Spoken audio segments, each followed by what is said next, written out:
So Rekha Gupta has took oath as Delhi's 9th chief minister.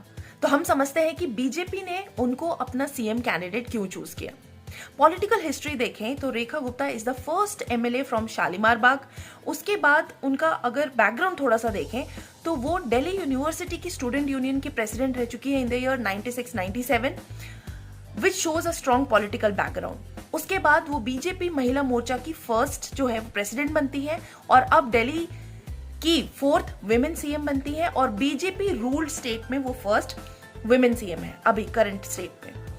उनका चुना जाना एक बहुत ही स्ट्रैटेजिक मूव था और बहुत ही सरप्राइजिंग था सभी लोगों के लिए, लेकिन ये दर्शाता है कि दिल्ली जो है विमेन गवर्नेंस और लीडरशिप के लिए जाना जाता है और बीजेपी वहीं पर फोकस कर रही है और रेखा गुप्ता को वहां लेकर आती है।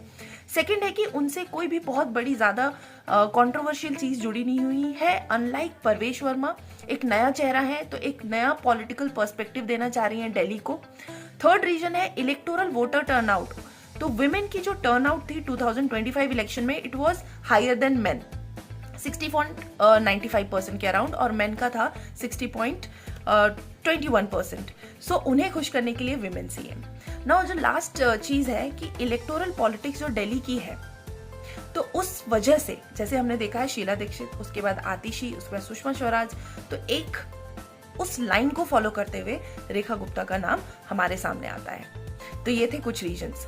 अब ये यूपीएससी एस्पिरेंट्स के लिए कैसे हेल्पफुल है। सबसे पहले GS paper 2 in men's exam, वहां पर विमेन लीडरशिप और रिप्रेजेंटेशन, वहां पर ये टॉपिक इंपॉर्टेंट बन जाता है।